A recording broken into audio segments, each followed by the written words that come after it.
Man, are you really making a Glock video? Yeah. Does the internet really need another video on a Glock?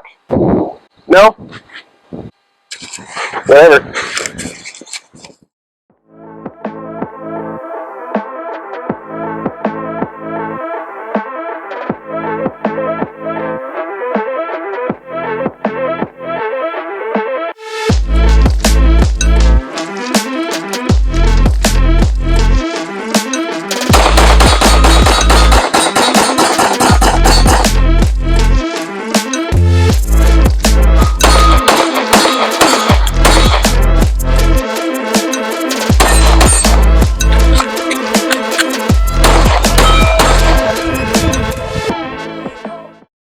My piece. Heat, gat, Glizzy, perfection. If you know the Glock by one of these names, leave a comment down below.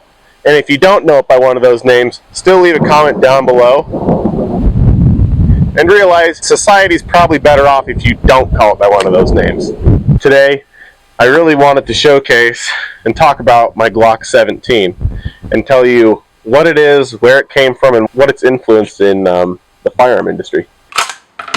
The Glock 17 was the first commercially successful polymer-framed striker-fired pistol.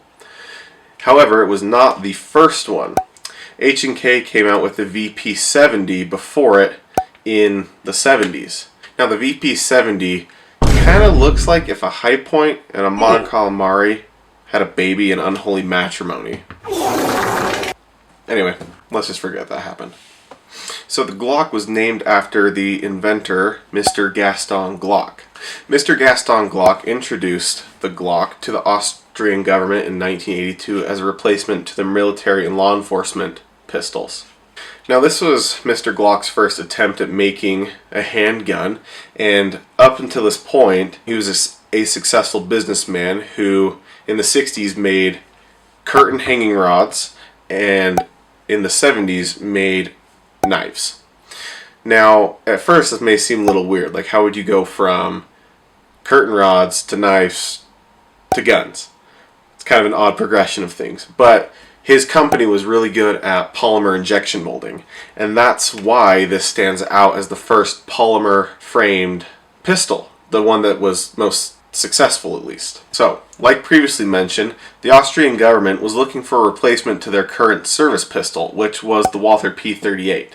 And they wanted a couple things out of a new pistol, namely increased magazine capacity, improved accuracy, improved safety, improved trigger pull, and weight reduction.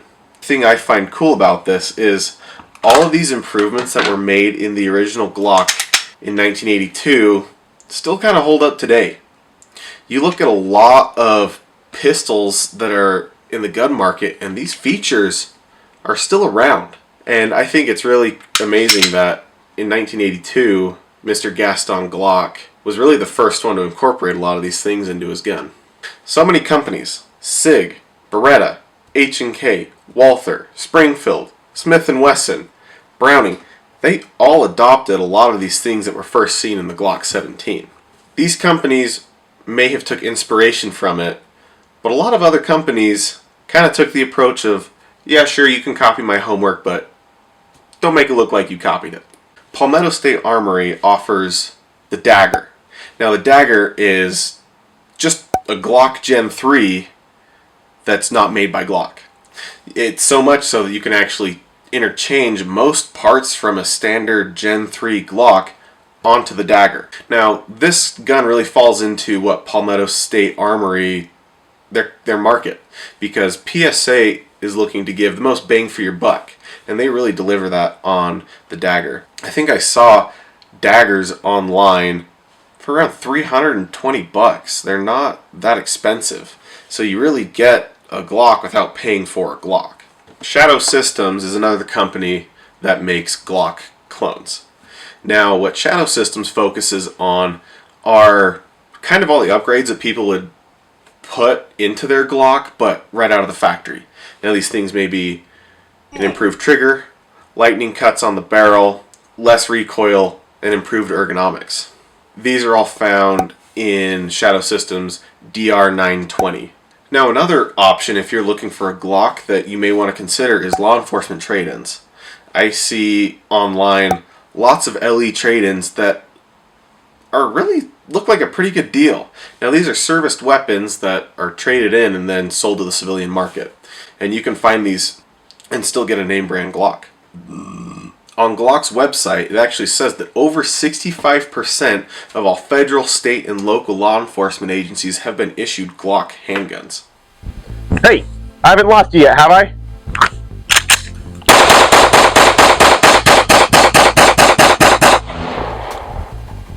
Never gets old.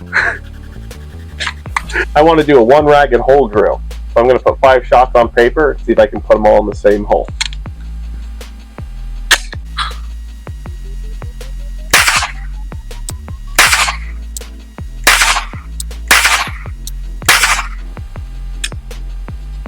Let's go see. Looks like that one ragged hole is 5 pretty distinct holes, but you know that's the only reason I'm out here. Where is it? I just can't seem to... Oh, no! Dang it!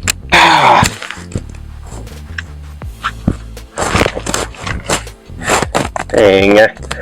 Well, a good time as ever to tell you one of my favorite things about the Glock. They're super reliable. They're kind of like the AK-47's a pistol. So when my gun's this dirty here in this clay, it really gives me some nice, like, ergonomic texturing that doesn't come stock. You can't just buy them like this.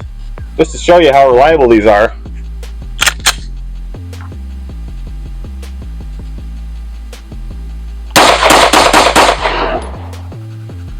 Fine. Could have stepped on it more. You know, whenever my Glock, whenever I step on it in the mud on accident, the way I clean it, I just throw it in the toilet, give it a few flushes, and it's all good.